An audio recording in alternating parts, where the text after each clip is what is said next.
John Dillwyn Llewelyn, a Welshman from deepest Welsh Wales. I first came across this chap through my interest in the history of 19th century photography. Just a couple of words on pronunciation. Some Welsh people pronounce Dillwyn as Dillwyn and some as Dillwyn. But anyway, he's a Welsh chappie, whichever.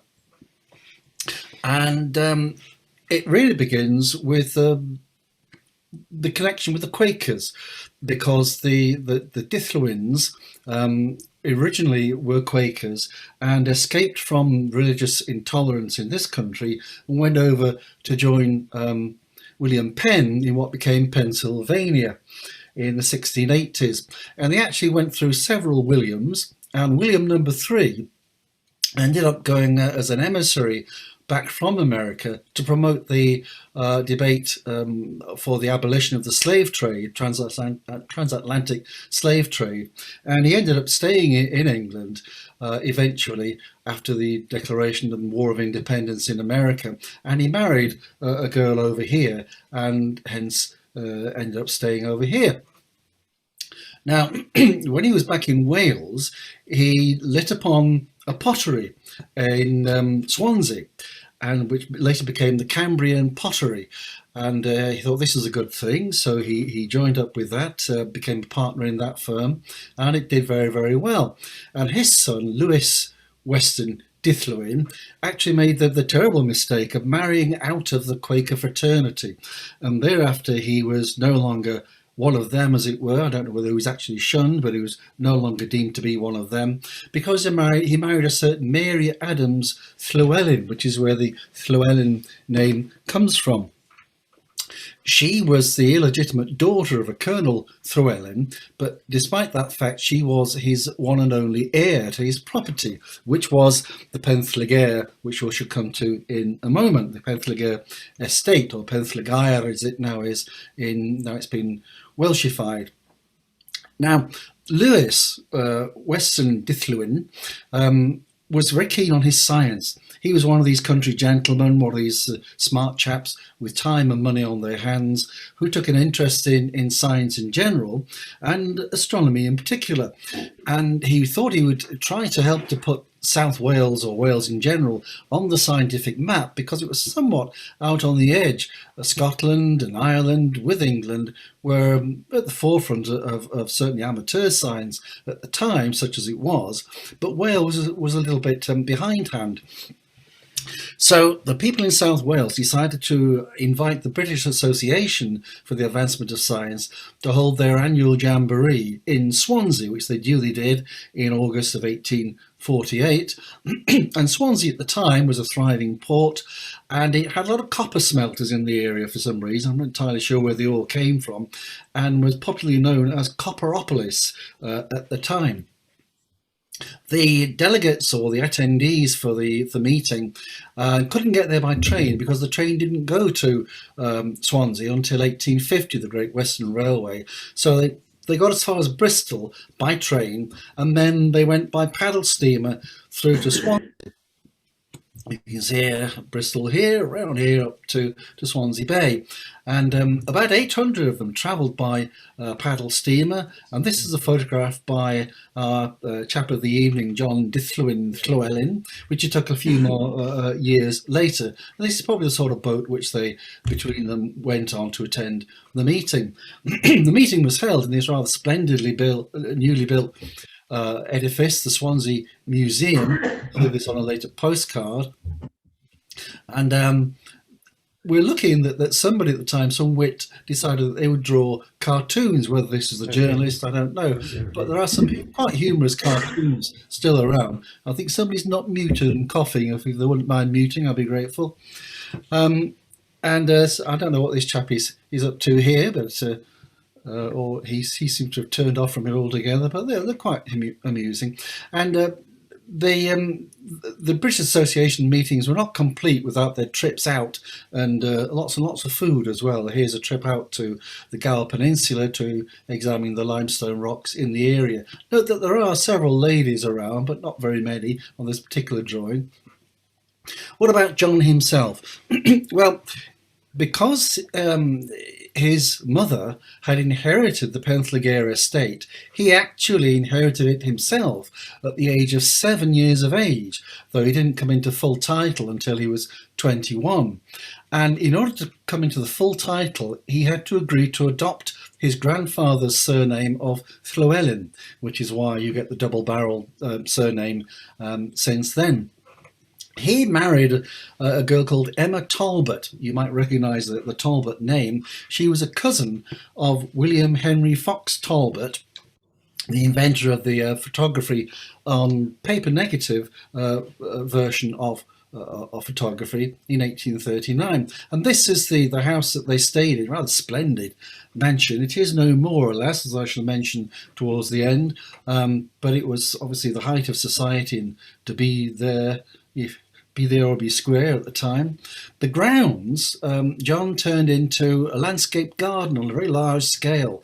And it kept going, the improvements, until 1882, which was after his demise. And it has an artificial waterfall, etc. These grounds have been refurbished in recent years, since about 2005, over a sort of 10-year or so period, I think. Swansea Council have undertaken to refurbish these, and you can go and visit them if you're in the area. 1839, of course, brought us to the announcement of photography in January of that year, both by this chap, Louis Daguerre, with his daguerreotype process, and also by William Henry Fox Talbot with his, first of all, photogenic drawing, and then a couple of years later, his colour-type paper negative process. But John experimented with all of these, and also the somewhat later wet collodion on glass process, which was introduced by Frederick Scott Archer in 1851. Lots of people, lots of gentlemen who had any interest in science had a go at various kinds of photography in these early years of the photographic processes, including our John. And he took his camera, here's an example of a camera and the sort of darkroom tent on the left here, to photograph around Britain, mostly in Wales. He didn't go onto the continent, but he did photograph around the rest of Britain quite widely. And he's known for having had an electrically powered model boat, which he ran on one of the artificial lakes on the estate. This was shown to the attendees at the British Association meeting. We don't know how it was powered, some kind of obviously electric motor, but he may have developed this or worked with Charles Wheatstone, because Wheatstone also produced an early kind of electric motor. And we do know that John and Charles Wheatstone worked together with an experimental undersea telegraph cable in down by the Mumbles in South Wales. Penthligeir House, you can see it here in 1858, probably at the height of its fame and activity. And for some reason, John only pursued his photography, it appears, to the end of the 1850s, 1859 or thereabouts. It's possible that this was for health reasons rather than just having gone off the boil, as it were. He suffered from asthma throughout his life, and that some of the noxious brews which you had to use for these early processes probably affected his chest and his breathing. Anyway, so he gave it up eventually. Interestingly, his younger sister, Mary Dillwyn, she didn't have to adopt the Llewelyn, was a very, very competent photographer. And it's often the case that the whole family was a take-up photography at the time. And here's a self-portrait which she made in 1853. And she handled figures and figure studies very well. Here's a couple of her, nieces, they would be, or niece and sister-in-law, and another one of a couple of people on the estate, and rather nice sort of genre type picture. This is one of John's pictures. You can see the quality of the negatives and prints which he was capable of producing, not least that they've lasted until the current day, which is a tribute in its own way. There are still about 1,000 colour-type and wet collodion negatives of John still surviving, and of course there are also albums. Some of these albums are in the public domain, some are in Swansea Public Library, but some of the notes and diaries, particularly of his daughter, are still in family hands. And it may be that, as far as I know, they've not been studied. If they had been studied, we might know rather more about the doings and dealings with the observatory, which I shall come on to in a moment. Queen Victoria liked this one on November the 5th bonfire, and actually bought a copy of a print of this from John himself. I like this one. This is the front of the mansion, and here he is at the back holding a wet collodion plate up for inspection with the rest of the family around. In 1856, he announced to the world what he called the oxymel process. The wet collodion process had a problem in that you had to prepare the plate, sensitize it, expose it in the camera, and process it before the thing effectively dried out. The collodion, if it dried out too much, it would become impervious to the developing liquid. Therefore, you couldn't actually develop the picture. It also tended to go a bit on the milky side. So people tried all sorts of things to keep it damper or tackier for longer, clearer for longer. Beer, strawberry syrup, all manner of things. Well, one of the things which he tried was a combination of oxy, which is acid, and mel, which is honey, acetic acid and honey. So you prepare the plate, sensitize it, then dunk it in a bath of acetic acid with honey for a couple of minutes, lift it out, let it dry off a bit, and then expose it in the camera. But the thing is that you could keep it. You didn't actually have to process it or expose it or process it immediately. You could leave it for anything up to a couple of weeks. If you left it for that full period, it would probably be only about a fifth as sensitive as the wet collodion process proper was by that time. But nevertheless, it was still usable. So if you were in for out and about photography and you didn't want to photograph figure studies or portraits, which would take too long by this process, it was a great boon to photographers at the time. Now, his young daughter, Teresa, was interested in science as well. These are a couple of pictures taken by John, you can see with a microscope on the right-hand side. And she had a particular interest in astronomy. And here she is with a small Gregorian telescope, looks about 3 inches or 2 3/4 inches aperture, and a globe at her feet, showing her general interests. And here she is with a terrestrial telescope on the coast near Swansea. And here she is as a somewhat older person, and she married Neville Story Maskelyne, who was the grandson of the Astronomer Royal, famous Astronomer Royal Neville Maskelyne. And because of her interest in astronomy and the fact that he had lots of cash, John built for her, we think it was for her 16th birthday present, an observatory in the grounds of Penllagare. 1851 to 1852 it was completed, and here it is. You can see it's a rather interesting construction with a rotating or revolving drum on the top rather than a dome as such. And here's a wider view of it in the grounds with the track running close by. Now, if a carriage rumbled along that track, it might cause some unwanted vibrations. Though I don't suppose you got many carriages running along in the night time. And here it is shortly after completion with a couple of members of the family there. It fell into disrepair eventually and was excavated and partially restored between 1981 and 1982, and a couple of architects' drawings were produced at the time which show the basic constituents of the thing. You had this anteroom here which served multiple purposes. You could use it as a photographic darkroom or just for warming up, eating some food in the middle of the night, whatever. But notice it also had a fireplace and a chimney, and I can't think that the fumes and the heat from the chimney was particularly good for observing, especially if you were looking in that direction. But you can see here the support pillar, and this is a sort of floor you would stand on just here, and the telescope will be on a pillar and look through the slit and the flap, which would be retracted at the top there. Here's the sort of bird's eye view of the observatory from the architect's drawing. Now, the only image which we have extant from the use of these telescopes, or telescope, is this one, which was taken in about 1855.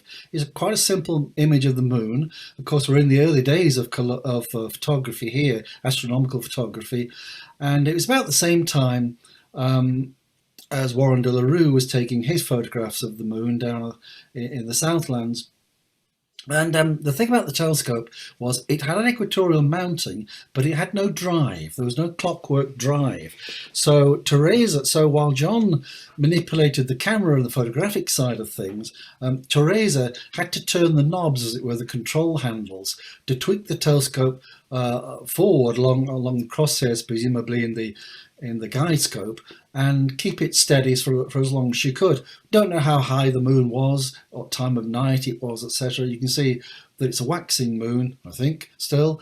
But that's about all we know. Now, this is a copy of a copy of a copy, really. The original no longer seems to exist, or at least as it's disappeared from human view, which is a great shame. Whether they took any more photographs of the moon, we don't know.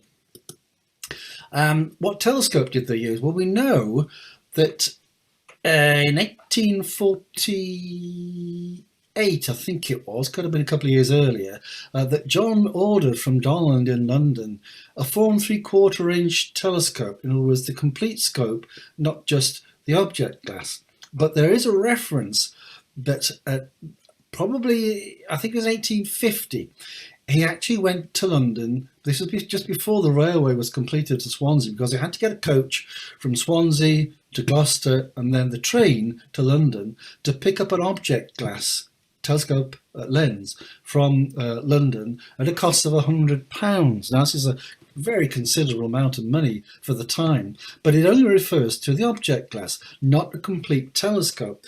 So the suggestion is that this was perhaps a 6-inch, some people even suggest an 8-inch, so I think that's probably excessive, maybe a 6-inch object glass, but whether it was converted into a telescope, whether it was used in this observatory, we don't know. Perhaps more will be revealed if ever the full family archives are examined. What else was done apart from this photograph of the moon? Well, we do know that John invited local notables and worthies from other estates and also from Swansea up to the observatory to view the night sky, the general sort of celestial lollipops, as it were. Whether they did anything else, I don't know. So it may well be that they were, as it were, just pleasure astronomers. You might call them dilettanti astronomers. There's no evidence that they undertook any kind of sustained programme of work at the observatory. But then again, who knows when the full archives are released. As far as we know, Penllygea was the only observatory operating in the whole of Wales at the time. There were obviously other telescopes which people would carry in and out, but a formal built and dedicated observatory, this seems to be the only one just at that particular period. Now, when the house had disappeared and the area had been redeveloped, as it were, the first redevelopment, the council put up this huge block of council offices, which no longer exists. And the actual observatory itself was going to rack and ruin, unfortunately. It was in a pretty bad state. And this was when it was excavated and partially refurbished. The original dome was replaced by this one at this refurbishment, but it degraded further, and the council eventually put these railings around, saying well, it's just not safe to go into anymore. But what about the contents of the observatory as were revealed at that sort of 1981-2 examination and excavation? It had this huge pillar at the base, very sturdy pillar, very thick walls. The walls are 32 inches at the base. That's not including the interior cladding, although they did thin down to 12 inches thickness at the top of the wall here. So they're very thick. The bricks were actually hollow, or a lot of the bricks were hollow, and this is probably for insulation purposes. It's not certain, but probably for insulation purposes. And this is the interior here, the big pillar. You can see the excavation has dug right down to see what was there. The foundation pillar itself was nearly 8 feet across at the bottom and 12 feet in height up to the top of it here. And there would have been a telescope pillar, a a cast iron column pillar on the top of here, and the equatorial mount would have gone on the top. When the excavations were being performed, it was discovered in the undergrowth outside the observatory a 5-inch long tube, effectively, of cast iron, which was almost certainly the telescope pillar. It was in 2 pieces, and unfortunately has subsequently disappeared, rather annoyingly. Around the top here, you would have had an iron ring, and the actual cylinder of the drum at the top rotated on this iron ring. We do know, I don't what it rotated on is not specified. It probably disappeared by the time of these investigations, but it was controlled with a sort of ship's wheel, sort of captain's wheel, sort of 2 stars to starboard, Mr. Mate, if you please, sort of job. The walls were actually clad in quite thick timber, tongue and groove timber all the way around, with battens put into wooden bricks, if you like, which were interspersed between the brick ones in this lower part of the walling. And the observing floor, you can see from the previous diagram, architect's drawing, would run along the top here across the floor, but the fixing points were never actually identified. This is the skeleton frame for the replacement drum top for the observatory, which was constructed, ready for putting. I think it's actually in place there, but it hasn't got its cladding on. And here's the anteroom with a window and the fireplace here. Opposite the fireplace, on this side, there was stairs, or would have been stairs. They were all rotted away, leading up to the observing floor for using the telescope. When I keep wanting to call it a dome, the drum was originally constructed, it was made of quite thick timber, and it was clad in copper, sheet copper. You remember that I said that Swansea was known as Copperopolis, and it was coated in white lead paint. This was to reflect as much daytime heat from the sun as possible and keep things temperate inside. Now, John, as I say, he suffered from relatively poor health throughout his life, and he actually left the estate in the care of his son, and he himself retired to London in 1871. He kept in contact with the scientific bodies and institutions and activities there up to the end of his life. After he left Penllygea, the council decided that they would revamp the whole area. First of all, they tore down that not very old block of council offices and decided they'd put up housing instead. And the middle, they couldn't take down the observatory because it was a listed building, but they decided that while they were at it, they would refurbish and reinstate as best they could the landscape gardens of the Penllygea estate. So here's the observatory as it is today in the midst of this modern housing. What's inside it, I don't know. Whether you can ever go and visit it and look inside, whether they refurbished the inside or just made it look the part again, I don't know. I've not found any information on that. What about the house itself?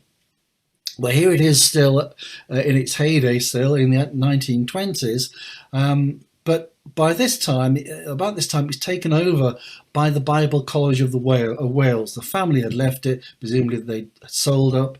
A lot of the interior furnishings and fittings and contents were still there, but the whole contents were auctioned in 1936. It laboured along for a short while in limbo, and then during World War II, it was occupied by the US Marines, who I dare say didn't treat it particularly kindly, with their boots stomping around, etc. And when they left again, it was just left empty and standing alone until it was finally blown up by the Territorial Army in 1961. The council decided it wasn't safe anymore. The TA thought it would make a good project for their lads to have a nice exercise of blowing things up with, and that's what they did in 1961. So there we are. More to be found out, really. Hopefully information will eventually come along.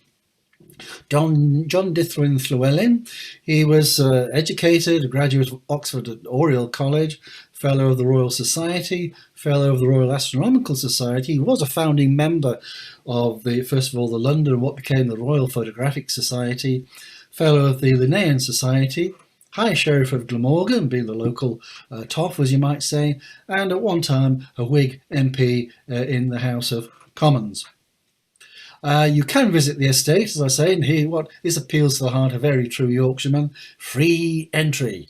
So you just have to turn up and sort of wander around. So that's essentially me.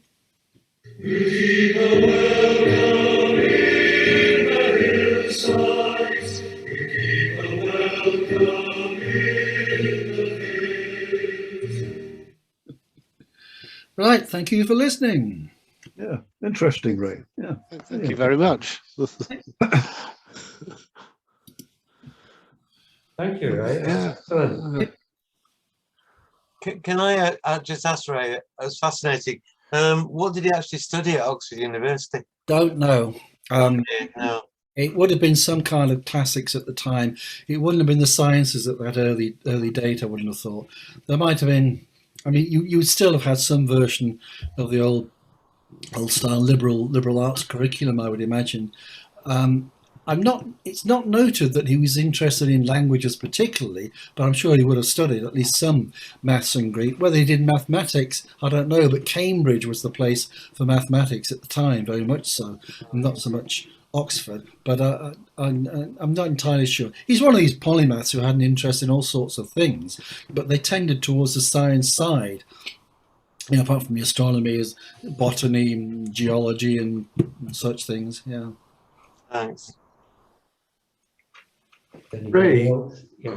Ray, you mentioned this guy called Wheatstone, Oh, yeah, which was to do with the boat, the electric boat. yeah. Is this the Wheatstone that invented the Wheatstone Bridge? That's the very man. Yes. Again, he Really? was. Yes. Uh-huh. He tried his hands on all sorts of things. He has telegraphs, electric motors, electric circuits. Yes.